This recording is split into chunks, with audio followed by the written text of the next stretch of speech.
Pemirsa, puluhan pengungsi Rohingya yang masuk ke perairan Aceh Utara dievakuasi ke daratan oleh tim SAR gabungan.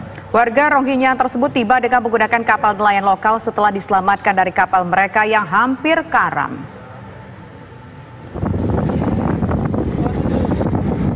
Inilah puluhan pengungsi Rohingya terdiri dari dewasa dan anak-anak saat tiba di kawasan Pantai Lanjuk, Aceh Utara. Mereka segera dievakuasi oleh warga setempat dibantu Basarnas. Warga terpaksa segera mengevakuasi mereka lantaran sebelumnya puluhan warga Rohingya tersebut sempat terkatung-katung di tengah perairan Aceh dengan kondisi kapal yang mereka tumpangi hampir tenggelam.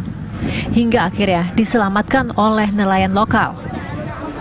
Warga sekitar juga mengumpulkan dana untuk membeli makan bagi para pengungsi Rohingya. Penanganan.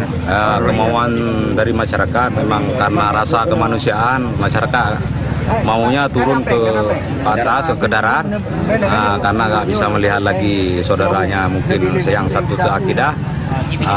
Dalam kapasitas itu, saya selaku kepala desa nggak berani bertanggung jawab, tapi ini kemauan masyarakat. Tapi serba salah kan, instruksi dari pemerintah pun nggak ada sampai sekarang. Untuk sementara, pemerintah desa Lancok menempatkan seluruh pengungsi Rohingya di gubuk wisata sebelum dipindahkan ke kantor imigrasi Puntut Blangmangat Lok Sumawe. Dari Aceh Utara Aceh, Saiful MDA TV One mengabarkan.